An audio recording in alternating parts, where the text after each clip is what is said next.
Beruchim Abayim Rabotai. Welcome to another edition of our Thursday night class. We are studying this week Parashat Tazria. Because of the leap year, it gives us a little more flexibility, some extra weeks, to say some dirashot that on a normal year we wouldn't have time to talk about these dirashot. It came to my hands a few weeks ago, a new sefer called Zerach Shimshon. The sefer itself is not new, but the perush over here is relatively new to the market. The Zerach Shimshon actually was a great rabbi from Italy, Rabbi Shimshon Hayil ben Nachman Michael Nachmani. He wrote on the whole Torah, including the 5 Megillot. It was in the city of Modena, Pisa, Siena, Reggio, all different cities throughout Italy. A lot has been said about this sefer, Zerach Shimshon. He himself said in the Hakdama of the book that anybody that learns his book and says over Divrei Torah in his name, he'll be a militziyosher for him, and he will pray for him in all the languages of tefillah in the heavens, and promise the listeners and the sayers beneh hayeh zoneh, money and children and life. And he said it'll stand for a big zechut for him, and Hashem will answer all his requests. This was like his last will and testament, so it became very popular. ועיניכם תראינה בנים, בני בנים, כשתילי זיתים, סביב לשולחנכם, חכמים, נבונים, בתים מלאים כל טוב, גם עושר, גם כבוד לא יסופו מעזרעכם, etc. A whole long page of blessings that he guarantees. So it became very popular of late to print the book. Everybody wants to be involved in printing a Zerach Shimshon and giving classes on it, and connecting themselves to this sefer because of not only the wonderful Divrei Torah, that's what attracts me to it, but also the blessings that come with studying the book. Circa, good question. So it says over here, well, this book is a new book, so it has to be, 300-400 years. Actually, it's a good question. We should, here it is, and here's the original daf.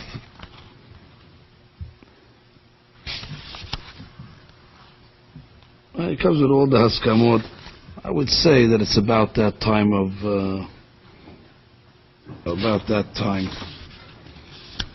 I don't see the biography here exactly, but in the end of the book they have many stories of people that were helped, and miracles that happened. The people started studying the book, and amazing things happened, and they testify that it's without a doubt. They call it Sifro HaMesugal, the Sefer of Segulot. Again, I need all the blessings that I can get, but what excites me more is the Divrei Torah. So he has a perush on the Eshet Hayil.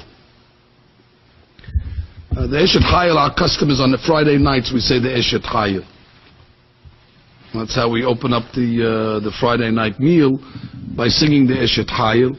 It's written by Shlomo HaMelech.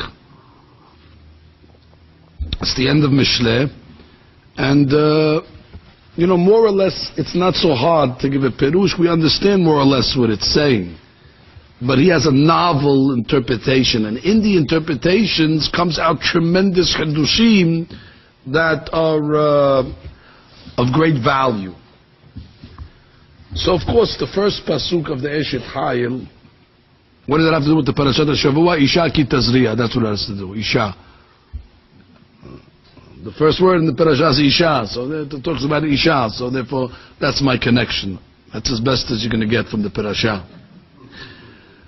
Eshet Hayil mi imsa. So of course, the pasuk sounds like you cannot find it. Eshet Hayil mi imsa. So it means if it doesn't exist, so then what are you asking a question? Of course nobody will find it. Mi imsa, who's going to find it? Nobody's going to find it. Now obviously if he's saying Eshet Hayil, there's something called an Eshet Hayil. He didn't make up the concept, so there must be an Eshet Hayil. So if there's an Eshet Hayil, so you will find it. So make up your mind. What does Shlomo HaMelech mean in his opening verse? Eshet Hayil mi imsa. The way he says it over here is kashed mima nafshach. Im yesh Eshet Hayil ba'olam. If there is an Eshet Hayil in the world, ez adam yimsaena. Somebody will find her. So why is he saying mi yimsa? Somebody will find her. Vim lo yesh ba'olam Eshet Hayil. There's no such thing as an Eshet Hayil. Peshita she'if shalem matzeh. So if it doesn't exist, I don't need Shlomo HaMelech to tell me who's going to find her. Now, of course, at the end of Eshet Hayil, Shlomo HaMelech says, Rabot banot asu Hayil. That there are many girls that did Hayil, many girls of valor. So somebody once asked me, Rabbi, that's a contradiction. In the beginning he says, Eshet Hayil mi imsa, and then at the end he says, Rabot banot asu Hayil. Many girls are girls of valor. So I said, this is me talking now. My Hadushim don't come with all the sigulot and all the perks, you know. They just face value. You get what you pay for. So I told them, I said, Shlomo HaMelech was very, very careful. You know, if a person wants to go out with a girl, so they're called the shadchan, and the shadchan, of course, you know, wants to make a zivug, so therefore might be able to exaggerate a little and might be able to, you know, to add a little fluff to the resume. Hachamim say shadchan is Rashi Tevot sheker dover kesef notel. That they speak lies and they take money, but that's neither here or there. So, you know, so when the boy asks about the girl, they say, oh, the girl is unbelievable, and she's sanua, and she's unbelievable, she'll be a great mother, and she's modest, and she's midot, and yirat shamayim, and she knows every ramban in the Torah, and she knows all the Pirkei Avot Ba'al Peh, and she's this and that and all that. And so everybody gets excited. And then when he gets married, and he sees, you know, basically she's like everybody else. You know, it's nothing more, nothing less. So Shlomo HaMelech's not contradicting himself. At the end, he says, Rabot banot. Banot is before they're married. Rabot banot asu Hayil. When they're still banot, everybody's Hayil. But he's saying, Eshet Hayil mi imsa. That's the one. After they get married, then you want to see, you know, if it was an exaggeration of the shadchan or it was intrinsic value. That's fine. But he said something over here amazing. The Gemara says in Yevamot that there was a custom that they used to have, b'ma'arava. Ma'arava is in Eretz Yisrael. It says, ki nasiv inish iteta. When a man would get married to a lady, that's the simple pshat. Ki nasiv inish iteta. Amri le, they would tell him, or they would ask him. Though it doesn't say ask, it says amri le. They would tell the hatan, or they would ask him, matzah or motzeh. They would ask him. They would say matzah or motzeh. What were they asking him? So there's two pesukim that talk about a wife. One pasuk says matzah isha, matzah tov. That if a person found a wife, he found something good. And there's another pasuk that says motzeh ani et isha mar mimavet. That he finds the isha, you know, as bitter as death. So therefore they would ask the hatan that said, they would tell him, you know, what is it, matzah or motzeh?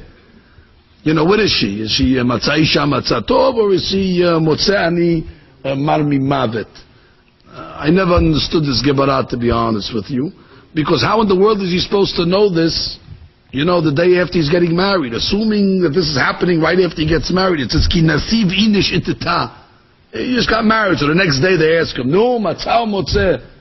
This is a good question to ask, you know, after a few years, after the Shana Rishonah, after everything settles in.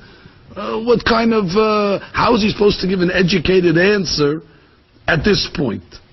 So the Ein Yaakov actually answers. He has a pshat. There's the Yoshiao Pinto in the Ein Yaakov, the Rif. Actually, it's the Rif on the Ein Yaakov. So he says, amazing hadush. We all heard that when a person gets married, they forgive him for all his sins. On the day of the marriage, it's like Yom Kippur, and for the bride as well. But for the Hatan, mohalim lo al kol avonotav, and he's starting a new leaf, and he's turning over a page, and he's starting from scratch again. So the way I always understood it is that's it. It's like we said, it's a new part of his life, and Borei Olam says is going to in order to help the Shalom Bayit, he turns you to tzaddik, and I thought it's conclusive, but the Rif in the Ein Yaakov doesn't say that. The Rif says שבשעת הנישואין שמים כל העוונות של החתן בצד. Oh, it's not that they forgive him for all his sins; they defer them. They put him on the side in the box. ועדיין לא נמחלים לגמרי. It's not totally forgiven. ואם ישנה את נהגותו לטוב, if he changes his ways and he starts to behave, then יתהפכו עוונותיו לזכויות. Then all those avonot, God will turn them around into zechuyot. וזה מצא אישה מצא טוב. And that's what they were asking him. Which is, after he got married, they were telling him, and I don't think they were asking, they were telling him, they were giving him an advice, because it says Amri, it says they told him. What they were telling him is, hey listen, it's up to you now. Even though the rabbi told you last night that they're forgiving you for all your avonot, it can go either way. And if you don't change your nature, and you're still acting like you acted when you were single, then all those averot, not only are they not going to be deferred, but they're going to come back to haunt you. So therefore they were giving him advice, says the Rif. They were saying, listen, it's up to you. They weren't asking how his wife is. How was he supposed to know who his wife is after the first day? What they were saying is, Matzah Isha Matzah Tov. It's possible that all those averot, now that you're married, could become Tov if you changed. Or Motzeh Ani Marmi Mavet Et Isha. Or as a result of your marriage and your behavior that you didn't want to fix yourself, it only brings back all those skeletons. So that's the way he understands it. It's a nice interpretation. I once explained, based on this, we have a custom under the chuppah that we break a glass. A lot of the caterers, they don't know the halakha. So they do what's convenient for them. So they take a light bulb and they put it in wrap it around in a cloth napkin. And they think, so it's a light bulb, what's the difference? It's also okay.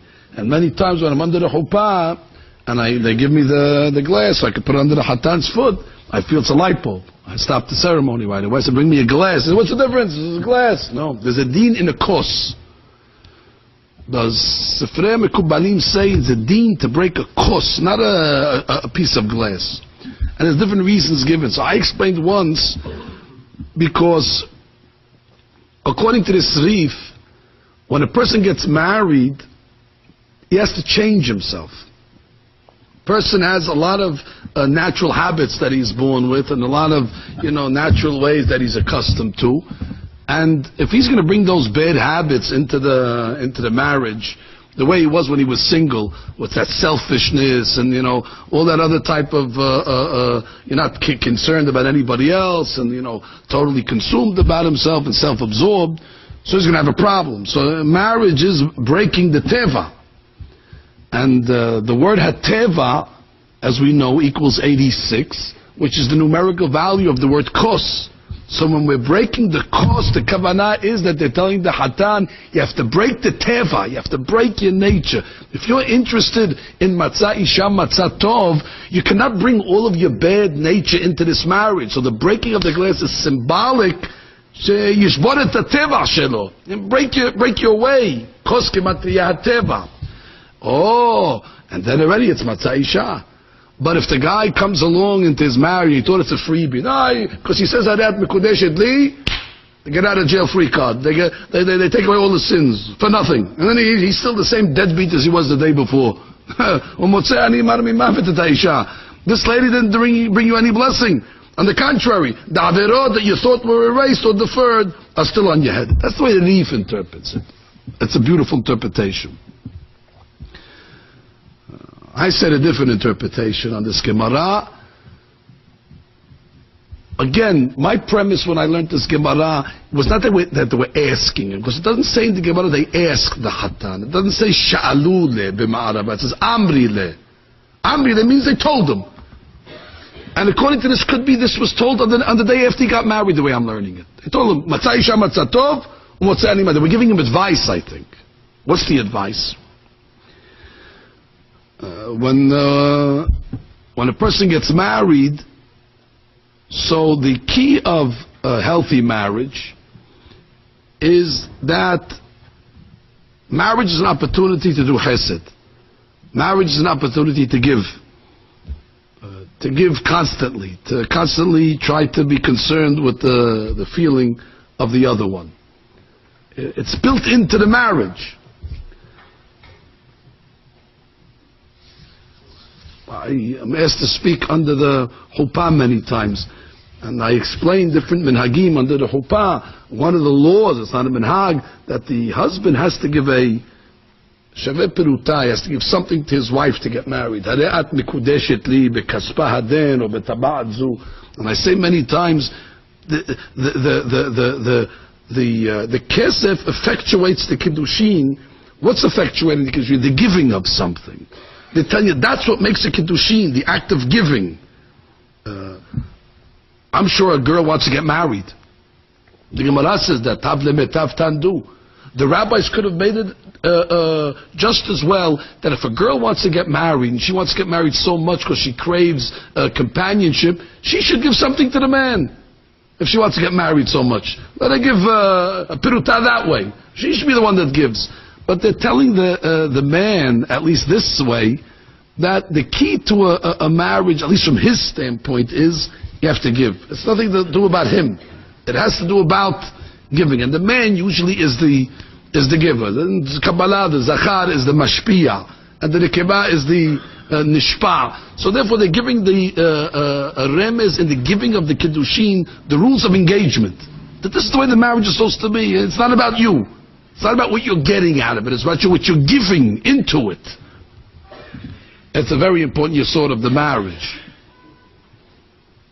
I once explained on the pasuk. It says ki yikach ish isha. It says a person got married to a lady, uba'ala, and he was with her.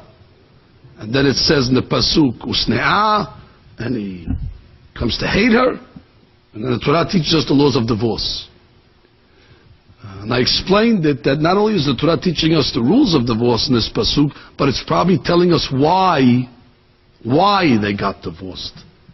Because the pasuk is saying, Ki yikach ish isha, a man took a lady, uba'ala, he took it for his desires. He took it in order to satisfy his own lust, his own passion. Once already it's based on selfishness, what you can get out of it, it'll end up in a bed din. Ki yikach ish isha uba'ala, finished. That's why you took it for yourself. And unfortunately in the world that we live in today, that's how people get married. What can I get out of it? She'll do this for me and she'll do that for me, and she has the same dreams. What is he going to give me? So once it's based on that, so we have a problem. So I think they were giving advice to the Hatan, and they were saying like this. The first pasuk is Matzah Isha Matzah Tov. That if you got married for the Isha, meaning for her purpose, Matzah Isha, you're doing it for her, meaning the premise of your marriage was for the Isha to give to her, Matzah Tov, then you did fine. However, if the premise of the marriage is Umotzeh Ani, If you got married for the ani, you did it for yourself, the way you can get out of it, then marmi mavit. Then already you've now invested in something that's going to be as bitter as death. It's an advice that they were giving the Hatan. And that's a good advice to give him during the Shiva Barachot. It's matzah isha is a good thing. But if it's motzeh ani, if you're the center of it, and what you can get out of it, how you could benefit, then already it's going to be marmi mavit. So that's yet another interpretation of the Gemara. But he over here, the Zerach Shimshon says something, something beyond. So he says like this: Uldidan.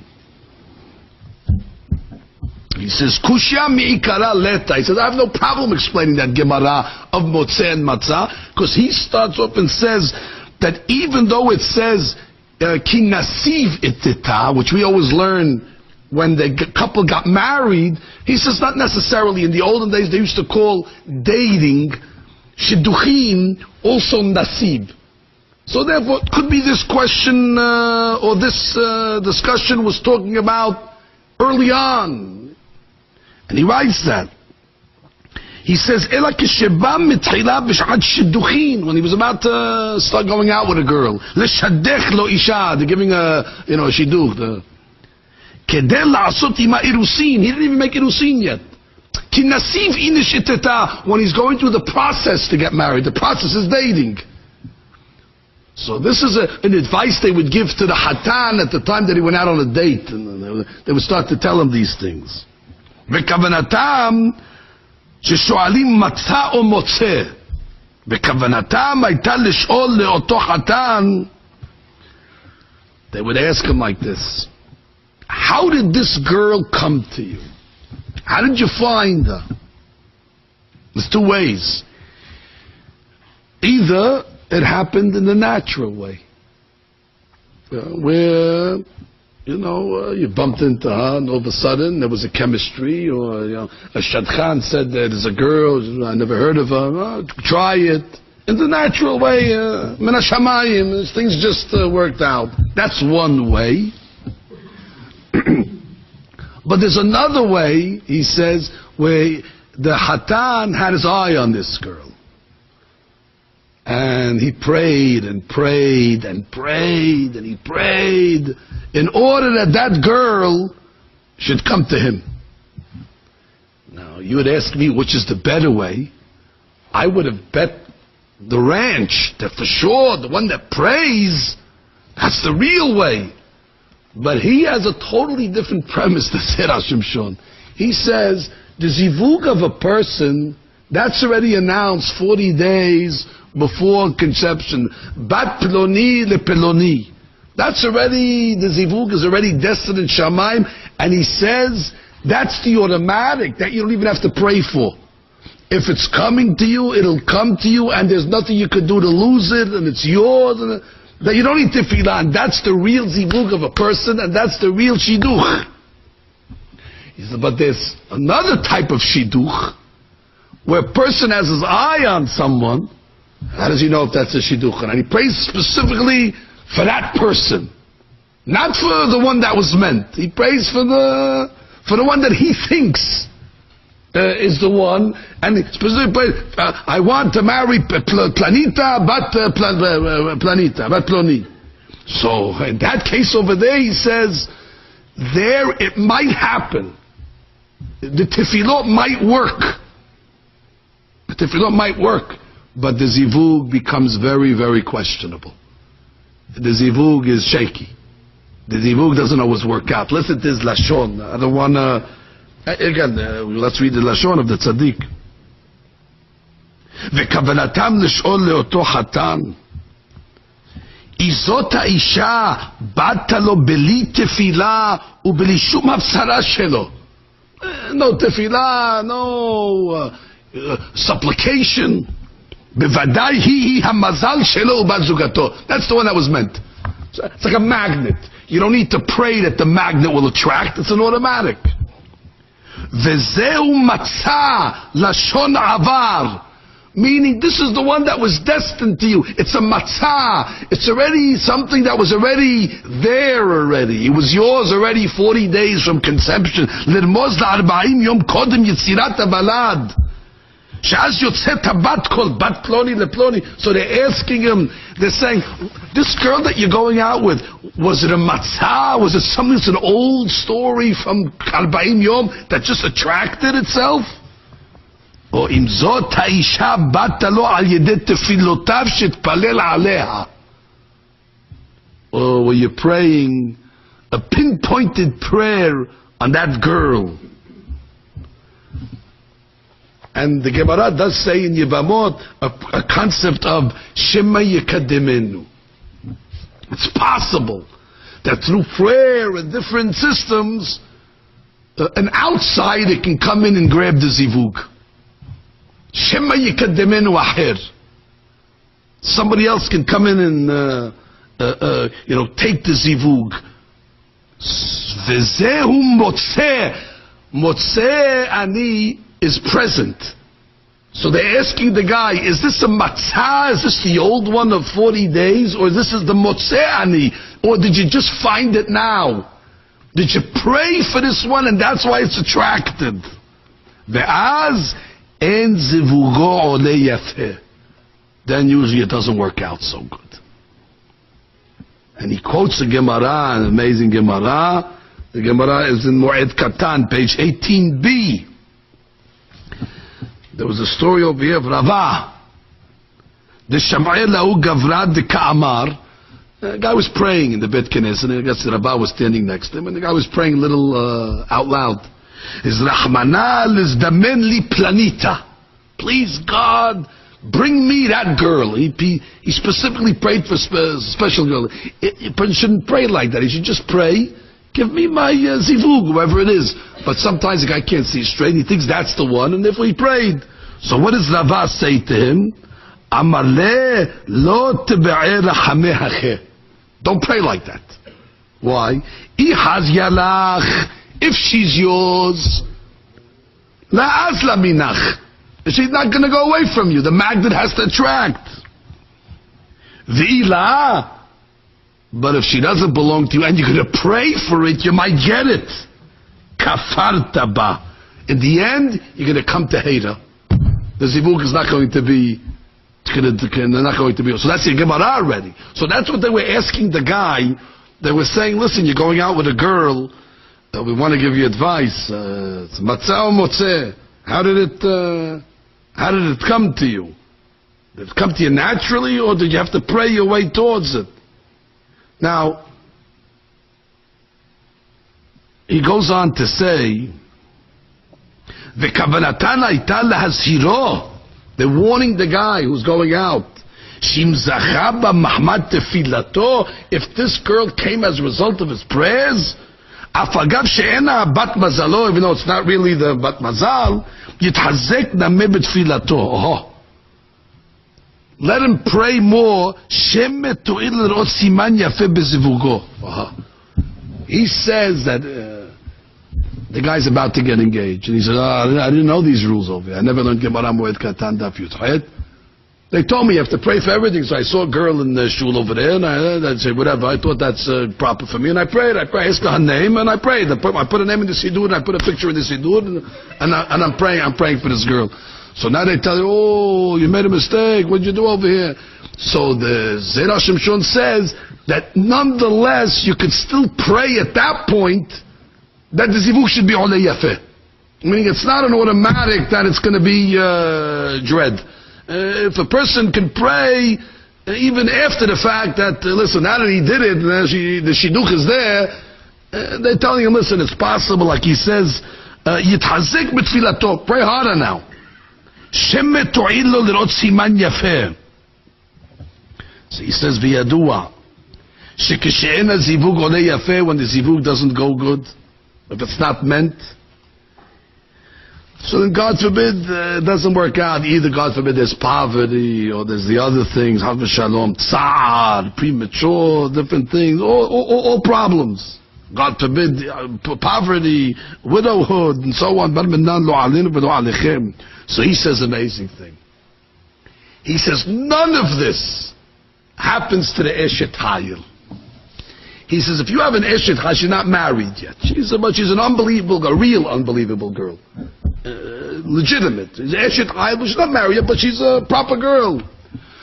So he says, this guy, even though he prays for her, and he finishes the Tehillim on her, and he does everything for that girl, it's not going to come to him. Why? Because God will not punish the Eshet Hayil, that the zivug should not be olei yafeh, that God forbid she should live in poverty, or she should live, God forbid, in such a way. So he says, v'lachen iyefshar sheyizdamnu ele hamekrim be'eshet Hayil. The Eshet Hayil, she'll get her zivug. She's not going to get some guy that was a makdim, that came and preempted. Ho'il sherav zichuta.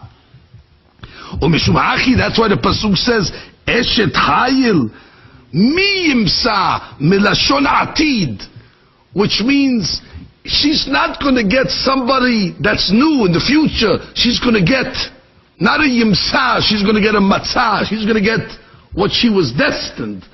Because since she's a tzaddiket, the Eshet Hayil, if she's going to get somebody new, mi yimsa, no, she's not going to get somebody new that prayed for her. Because then God forbid she can be subject to the bad mazal. So therefore she'll get something that was coming to her from the beginning. The Hayil Hayilin tefilotav bevadai ze'i efshar velo yo'ilu klum tefilotav negda. His tefilot will not have any effect on the Eshet Hayil, unless it's destined. Oh, so then he comes along and says, but it is possible that even sometimes the Eshet Hayil, this girl, for whatever reasons, not because somebody prayed, but because maybe her real hatan, something happened to him, or for other reasons that he says, and therefore she's available. Not because the guy prayed it, she was available because of other reasons, he says. It's possible the Eshet Hayil does not have a real Ben Zug. He says over here in the Perush, not because somebody prayed for him to die, but maybe he died for whatever reasons, of his own sins or something like that, and she's available. And therefore this guy who prays for the Eshet Hayil can attract her. And this is a big chidush, he says, from the Kabbalah. Im kol zeh, amar hakatuv v'rachok mepeninim mechra. Eshet Hayil mi yimsa, v'rachok, it means it's v'rachok, it's so far to find the Eshet Hayil, it's like peninim, peninim are like pearls.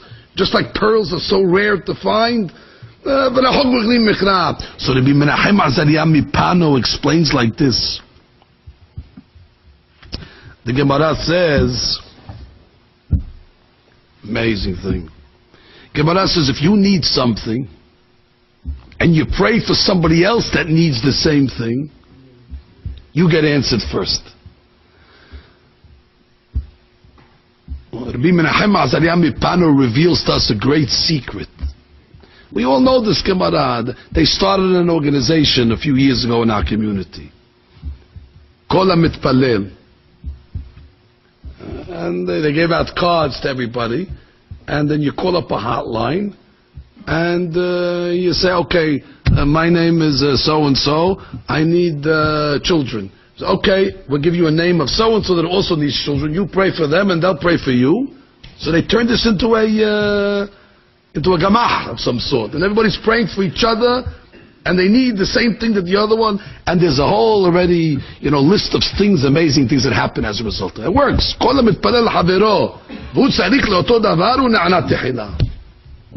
of the cases which I know personally, two couples married off their daughter, and their daughter was having a hard time to conceive, so they switched names, they both prayed for each other. Not only did the daughters conceive, but they gave birth on the same day. I mean, incredible things happened in this, from this Kol HaMitpalel. But you never thought,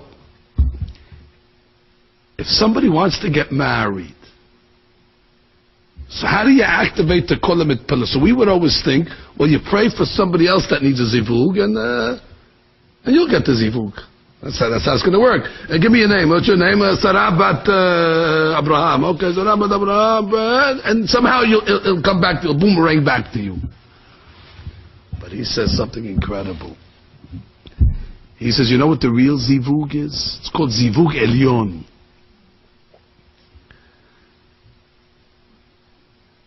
In Shamayim, there's a zivug of the names of HaKadosh Baruch Hu.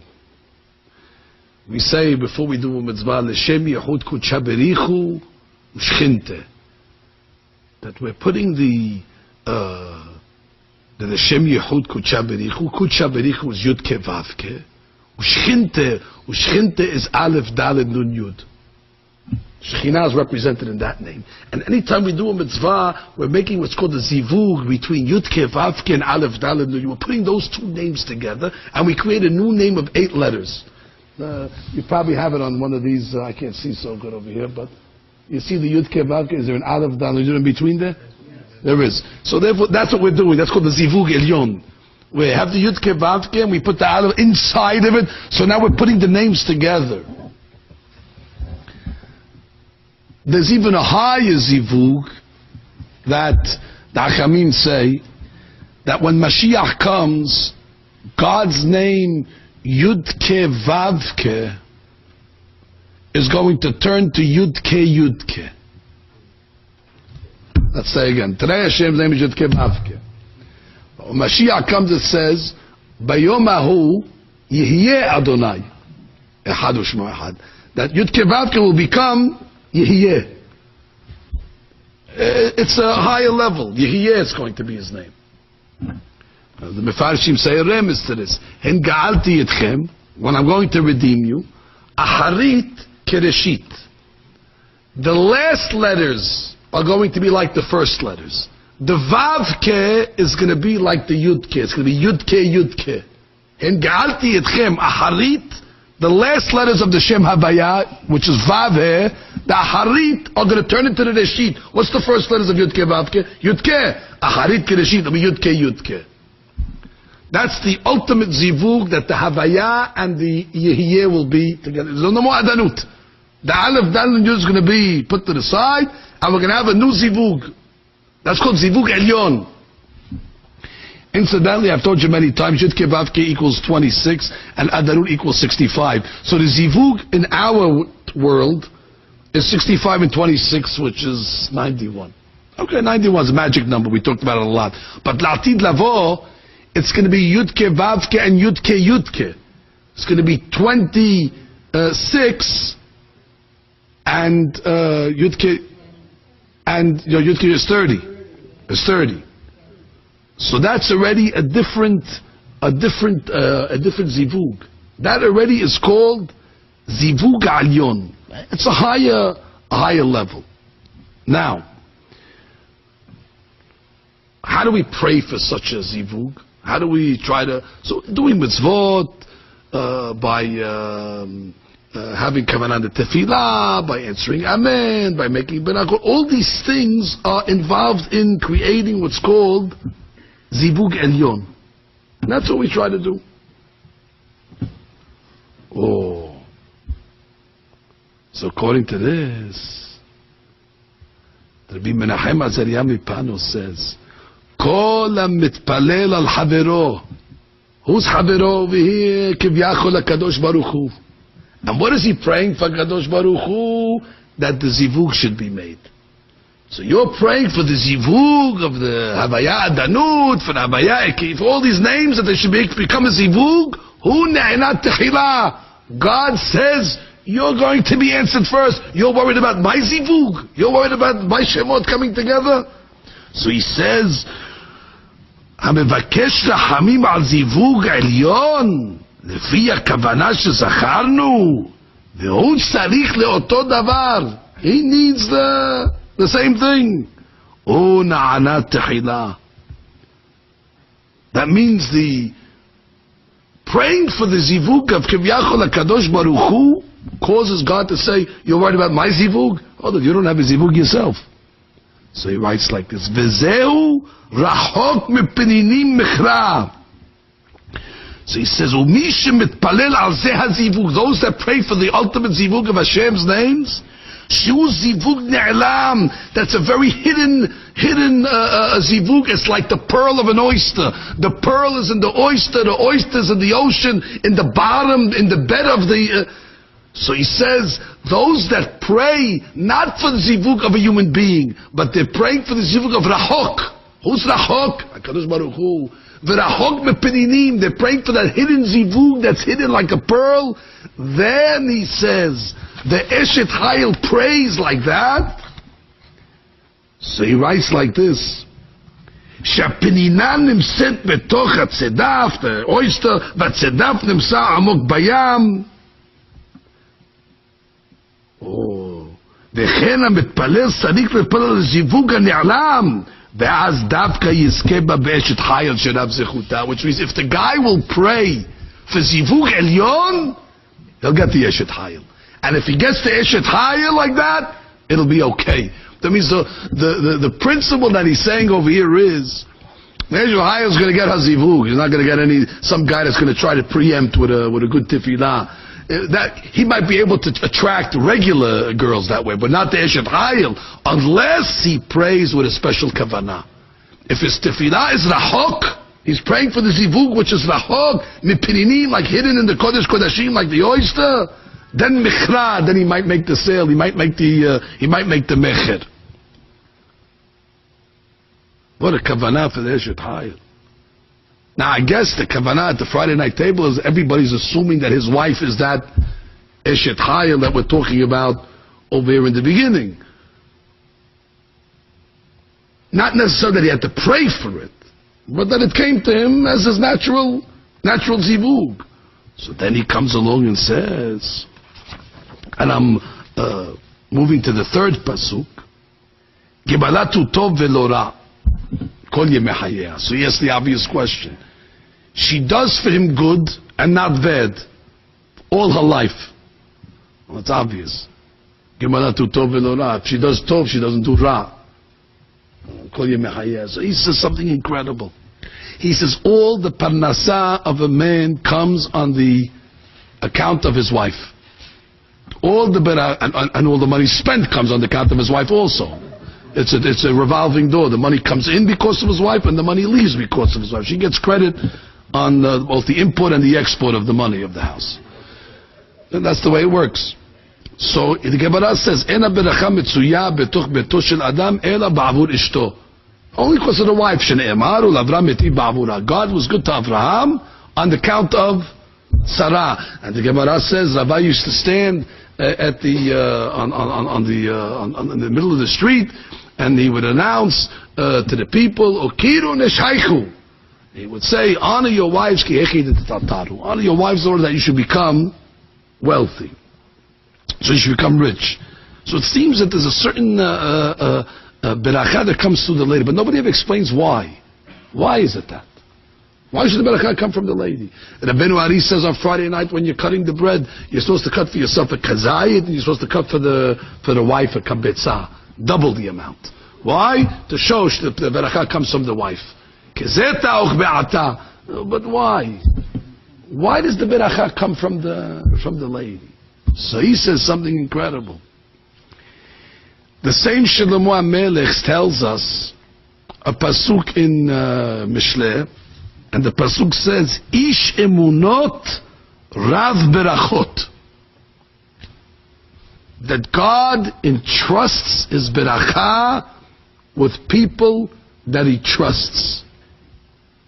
People that are loyal. Loyal people, God says, he's a trustworthy person, he's ne'eman, to him I can give my beracha to. Ish emunot rav berachot. And the Midrash says, Kol mishu ne'eman, HaKadosh Baruch Hu sholech berachot al yado. Amazing thing. If you want to know who the beracha will be found by, find somebody that's loyal. Whatever he's doing, loyal to his job, loyal to his congregation, loyal to his family. Loyalty is a key to blessing. Ne'eman. It's the Gemara's language. Kol mishu ne'eman, HaKadosh Baruch Hu sholech berachot al yado. So he says, when you have an Eshet Hayil, she's a lady that's loyal to her husband.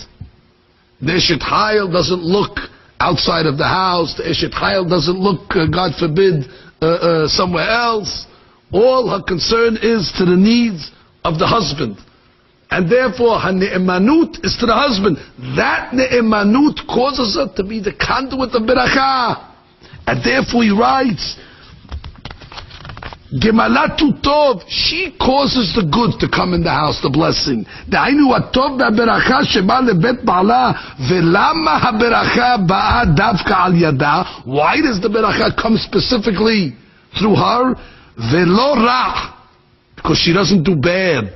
Mishum she'ena osa shum ra', she doesn't, haz v'shalom, show any infidelity or any disloyalty. Ve'ena mu'elet beba'ala. Gemalatu tov. She's the source of all the blessings. So, and we know it. When the rabbis tell you, if the shalom bayit is beracha, that means there's loyalty in the marriage. When the lady, it goes both ways, of course, but they were talking about the Eshet Hayil. Clearly, when the Eshet Hayil is mesurat to her husband, without any external attraction, so then already she establishes herself as ish emunot. And ish emunot rab berachot. So then he asks, well, how's the husband going to know that the beracha comes from her? Maybe he'll take the credit. The beracha's coming. How could you know? You can't track it. It's not something you could track. So he says, Gemalatu tov velo ra kol yemei hayeha. As long as she's alive. Vim tomar ech yavchina ba'al. How's the husband going to know? She'aberacha ba'alo b'shvil ishto? Mishum hachi kol yemei hayeha. Shekishetamut hi, after 120, when she passes away, tifsok ha'beracha.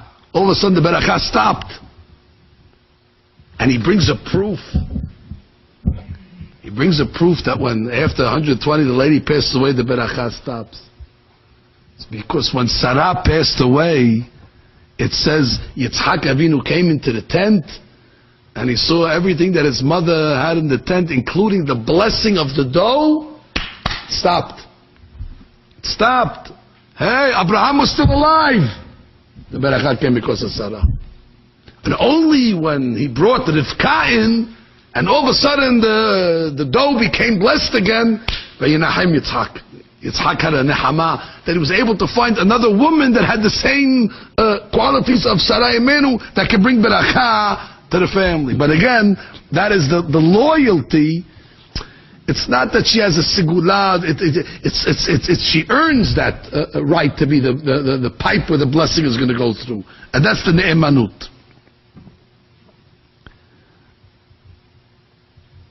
That's that pasuk. There's another pasuk over here that I saw, the way he explains it, I thought was very, very fascinating. And that is the pasuk that says how she gives charity.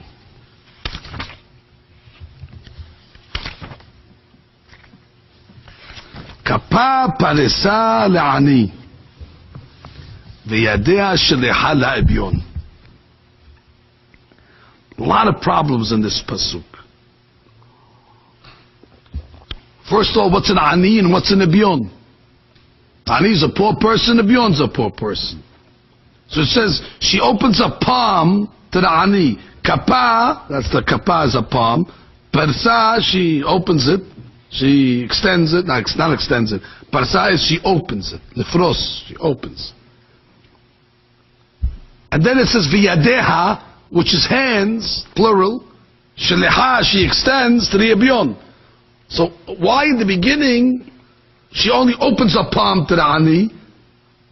When it comes to the ebyon, it says sheleha la ebyon. She sends her hands out.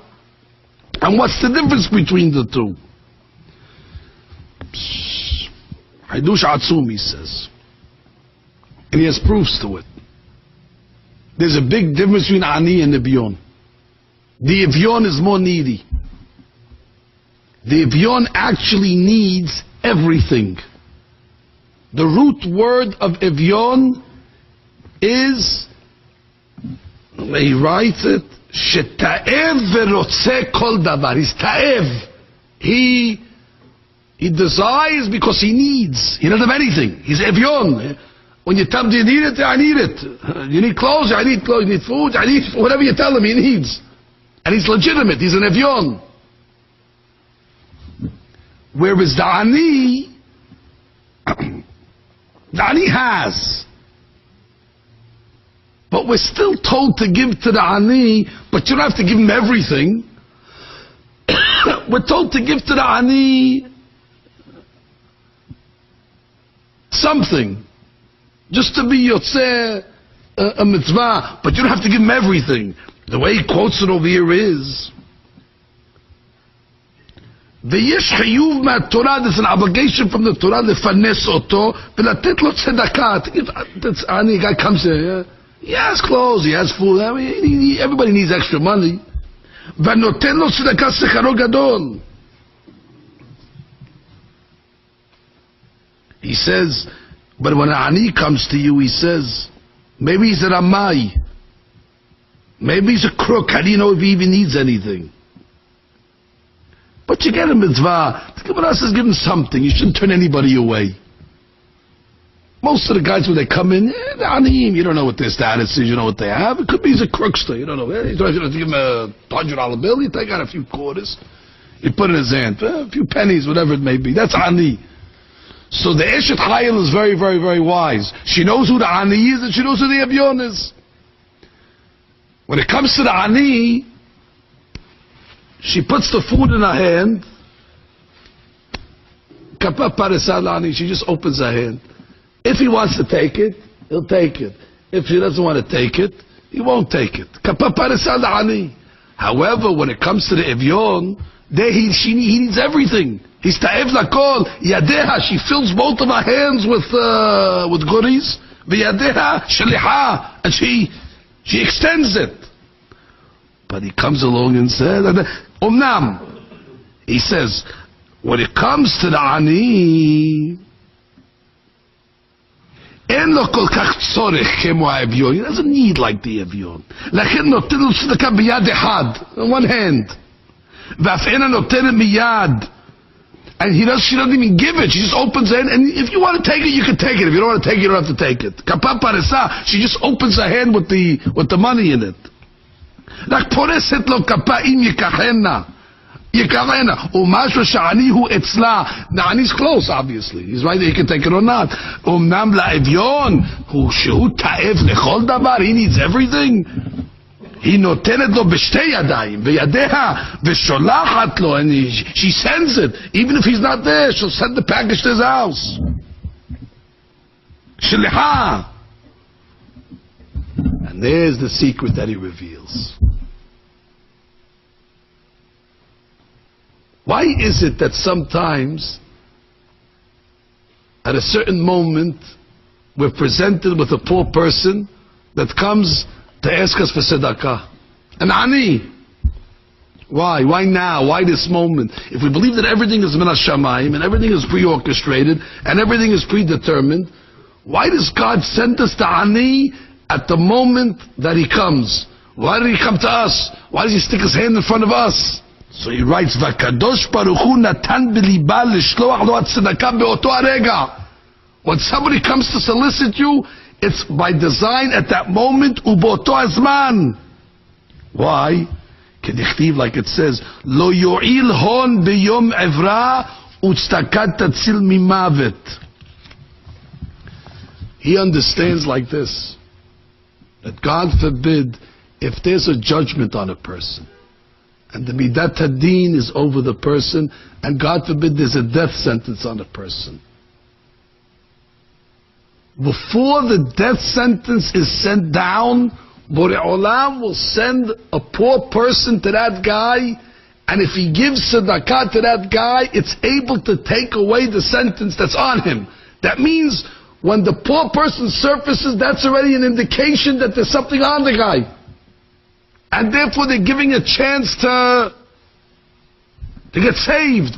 But once already the decree comes down, all the tzedakah will not stop it, he says. And the way he learns the pasuk is, Lo yo'il hon b'yom evra. On the day of the anger, Lo yo'il hon. The money's not going to help. U'tzedakah tatzil mimavet. It can save a person from death before it comes down the pipe. So when the ani comes already, that's God's way of saying there's something about to come down the pipe. And therefore I'm giving you a chance to do this mitzvah, so the ani actually is a lifesaver.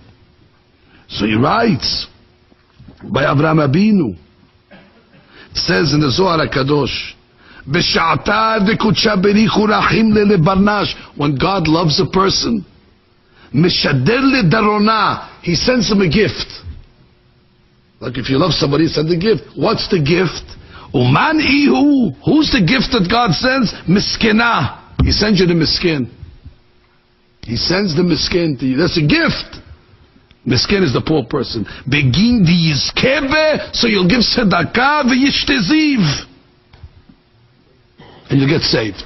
Ubegin kach shma mina, he says, we learn from here, shat tzedakah tzricha shetye kodem bo hadin, before the judgment comes in the world. Because once God's angry, you can't talk him out of his anger. So he comes along and says, V'hachinami, amara katuv, that the Eshet Hayil, she gives everybody. The ladies are more compassionate. The men, in this case, are sometimes more strict. When somebody comes, the guy's a deadbeat, the guy's buying drugs with the money, the guy comes every single week over here, what are you giving him money over here? Well, to lock the door, don't let him, no, we don't want to let the guy in.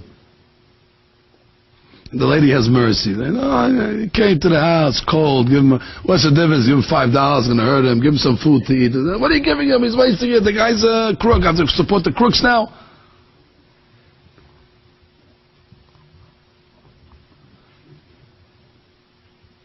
One time on Motzei Shabbat, one of the kids wasn't feeling well. So we have a doctor, he comes to the house once in a while. His name is Dr. Sadaka. So Motzei Shabbat, he said, I'll be right over, Rabbi. I said, beautiful. The bell rings, I'm upstairs. So I hear the kids, who is it? Says, Sadaka. And I hear the kids, they answer what I would answer. Oh, we're not home. Go away, go away. He just called me. We never called you. We never called. He's ringing the bell at that time. Who is it again? Who is it? Who is it, Jacob? It's Sadaka. What'd you tell him? Tell him go away. No, it's the doctor. The lady has compassion, but it's an amazing thing. Because she gives to the ani, he says, because she gives even to the people that might be question, she doesn't give a lot. But because of that, God will guarantee that, God forbid, if there's a decree, she'll send the right one to her at that moment in order that she'll give in order to save her and her family from Chas v'Shalom gezerot ra'ot. In the merit that she opened a palm to the ani, God will make it that if there's a decree, yadea sheliha la'evyon. So he says, maybe he's a crook. But she's mahmid, the lady's mahmid, she's stringent. Something. Not to let him go empty-handed. One mitzvah will lead to another. From that it'll lead you to the real charity, to the evyon.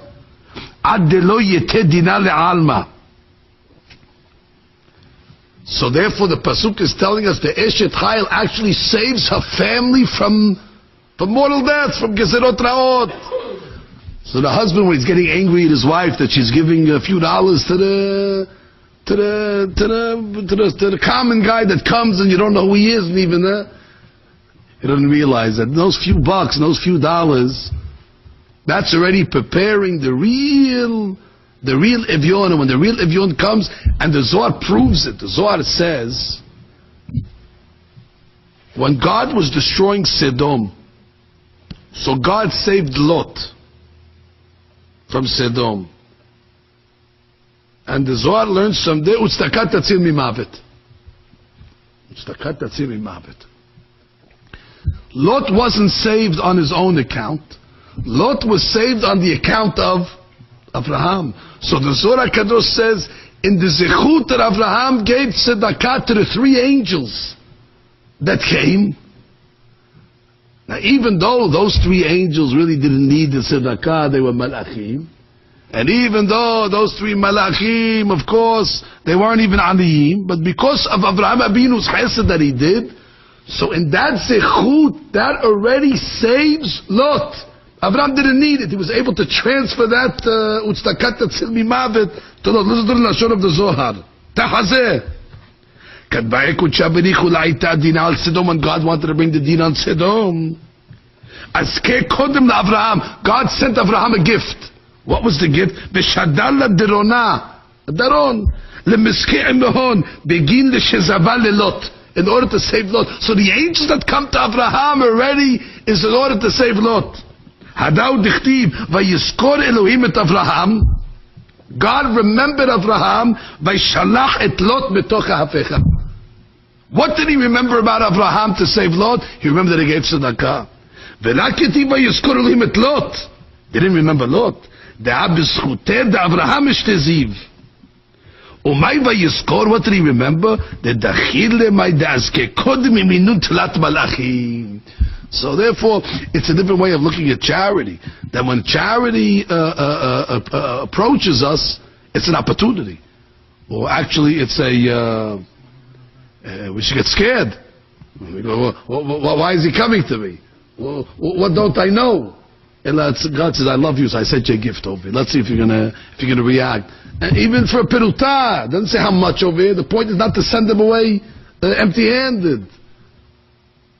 And this is one of the values of the Eshet. So, in these 3 Pesukim, the first Pasuk we learn the secret of how to pray for a zivug. The first way to pray for you never pray directly for a girl. That's, God forbid, could lead to a bad zivug. And the Eshet Hayil will not become subject to that.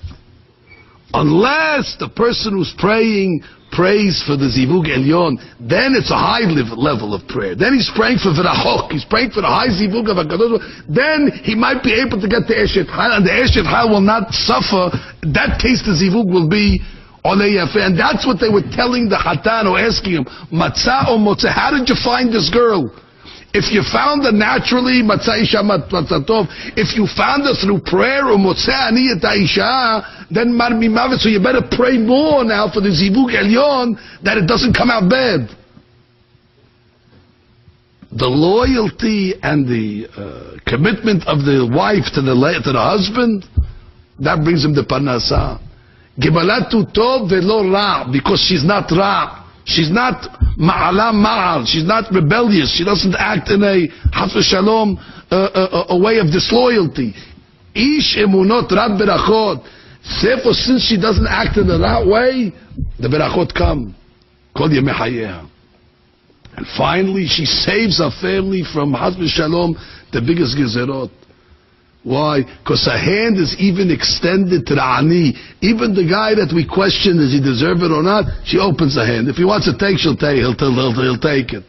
And as a result of that, God then sends her the real ani, the ebyon, when the time is needed, where the family needs her to be saved from a gezerah. She gets the zechut because she started the mitzvah with the ani, and that leads to the bigger mitzvah, the evyon, and that leads ultimately to the saving of the ustakat tatzil mimavet before it's too late. Like he brings the proofs. And imagine that. Those only 3 out of 22 pesukim. He wrote the Eshet Hayil from Aleph to Taf. First pasuk starting with Eshet Hayil, and he goes all the way to Tenulah Mipri Yadeha, which is to come and teach you that the Eshet Hayil is praised with all from Aleph to Taf, from beginning to end, with all the different. Now, how appropriate would it be that not only when we praise our Eshet Hayils at the table on Friday night, but to explain it, because it's not only lessons to the Eshet Hayil, it's lessons to the. Maybe it'd be worth it, Rabotai, to bring berachah to yourself. The Zerah Shemshur promised us berachot. I have no question. Tonight, whoever attended this class and listened to the Devred, you have the blessings. Next week you'll come back and say, Rabbi, you don't know what happened to me this week. After the Thursday night, because we quoted this rabbi and all the things opened up for me. Things went, I have no doubt we'll be able to write a book just on the things that happened as a result of this shiur of the Zera Shimshon. That's what the rabbi said. I trust the Hachamim, I have Emunat Hachamim. The book is available. Zera Shimshon on the Eshet Hayil. Why not take it, leave it on your Friday night table, and go through. Can I go through all 22 Derashot over there? I gave you just a sampling to show you the richness of what he says. And then Be'ezat Hashem, if you go through it, you'll definitely have a benefit. Last night I had a derash in Chicago. It was to an almanah who her husband had passed away. She's a tzaddiket and her husband was a big tzaddik. It was from the Persian community and he used to give classes and he wrote books. Businessman. And it was a tragedy. He got sick in the middle of his life in the 50s, and before you know it, he passed away, and he left her and children and all that. And a big, big tragedy to the community there. So, in my opening remarks, I said what the Zera Shimshon said. At the end of the Eshet Hayil, he says, Oz v'hadar levusha v'titzhak liyom aharon. He says that the woman of valor, her levush, her clothes, are Oz v'hadar. Oz is strength, and hadar is beauty. Maybe beautiful clothes, I understand, but what is strength? Strength is in the clothes. So he says that all the Torah and the mitzvot of the husband are equally shared to the wife. And the clothes that we're talking about over here in this pasuk is not the physical clothes. It's referring to the clothes that are adorned by the neshama. After 120, everybody's neshama comes up with a levush. The levush is made up of the Torah and the mitzvot. And he says the Torah is called Oz. Shene'emar Adonai Oz la'amo yitin. And the mitzvot are called Hadar, because Hadar means to beautify. The Torah says we have to do the mitzvot behidur. Ze'eli banbeu. So the pasuk is saying Oz ve'Hadar. The husband's Oz and the husband's Hadar, Levusha becomes the malbush of the Eshet Hayil. She gets to have this beautiful malbush on the account of her husband. And then he writes, because she has such a beautiful malbush on her neshama, beautiful adornment on her soul, after she passes on, after 120 years, she's guaranteed that she will not have to come back as a Gilgul. She will not have to come back in reincarnation. But Titzhak, she could smile, Leyom Aharon, because she knows it's the final day. There's not going to be any more recurrence. There's not going to be any more return. She's not going to have to be recycled. I said that last night to this almanah, that because of the husband's Torah that she had, I said, we don't see this part of the levush. That levush is invisible. That levush was something that's a spiritual levush. So therefore, there's a benefit to that. So therefore, even on a Friday night where the husband's not there anymore, when the children say, Oz v'hadar levusha, they're saying, Mommy, your neshama is much better off than somebody else's, because you're connected to this man's Torah and this man's mitzvot. And therefore, although he's not there, the benefit is eternal. You have an eternal neches, asset that can never be taken away. This is an example of the dirashot that he says, so we should be zocheh to all the berachot of the Eshet Hayil, those that need zivugim, B'ezrat Hashem. We pray for the zivug elyon to arouse the zivug tahton, and then B'ezrat Hashem will also be zocheh to the guarantee that the Zera Shimshon said, Rabbi, we fulfilled your word. We said your derashot. We said it in your name. Now aseh et shilcha. Baruch Adonai le'olam.